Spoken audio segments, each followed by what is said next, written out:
지난밤 해외 증시 마감 동향과 주 소식들 외신 통해서 확인해 보겠습니다.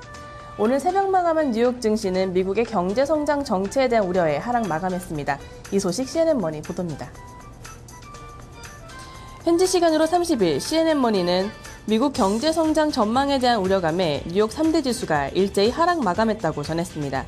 5년 만에 14,000포인트 돌파를 눈앞에 뒀던 다우존스 지수는 미국의 경제 성장률 하락에 상승세가 한풀 꺾였습니다.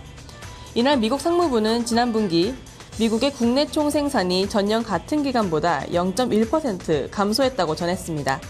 이는 1.1% 늘어날 것이란 시장의 예상을 뒤로하고 3년 반 만에 마이너스 성장을 한 것입니다.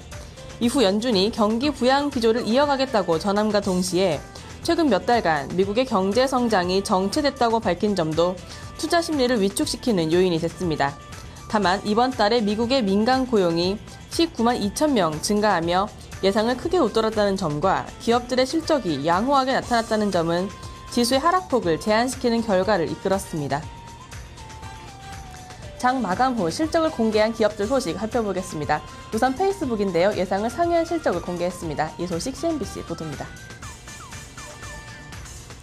현지 시간으로 30일 CNBC는 페이스북의 4분기 순이익이 6,400만 달러, 주당 3센트를 기록했다고 전했습니다. 이는 지난해 같은 기간 2억 500만 달러, 주당 14센트의 순이익을 보인 것에서 크게 떨어진 것입니다. 일회성 항목을 제외한 주당 순이익은 17센트로 전문가들의 예상치인 15센트를 소폭 웃돌았습니다. 이 기간 매출은 15억 9천만 달러로 11억 3천만 달러에서 대폭 증가했는데요.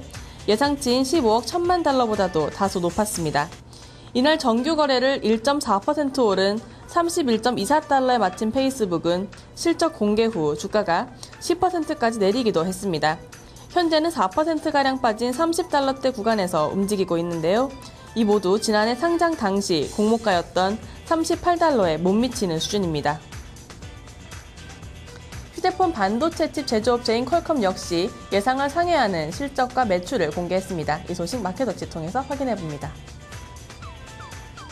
현지 시간으로 30일 마켓워치에 따르면 퀄컴은 지난해 12월 끝마친 1분기 회계연도에 22억 달러, 주당 1.26달러의 순이익을 기록했다고 전했습니다. 같은 기간 매출은 전년 같은 기간보다 29% 증가한 60억 2천만 달러로 집계됐습니다. 이는 모두 시장의 전망치를 웃도는 것으로 전문가들은 주당 1.13달러의 순이익과 59억 달러의 매출을 기대했습니다.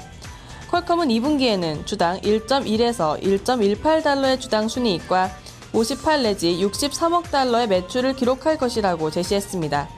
이 역시 주당 1.1달러의 순이익과 59억 달러 매출을 기대한 시장 전망치보다 양호한 수준입니다.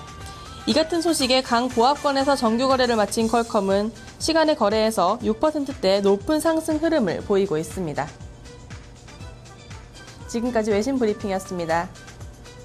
네, 토마토 모닝쇼 4부 문을 열도록 하겠습니다. 네, 4부는 어제 우리 증시 수급 어떻게 마무리됐는지부터 확인해 보도록 하겠습니다. 김보선 캐스터가 전해드립니다.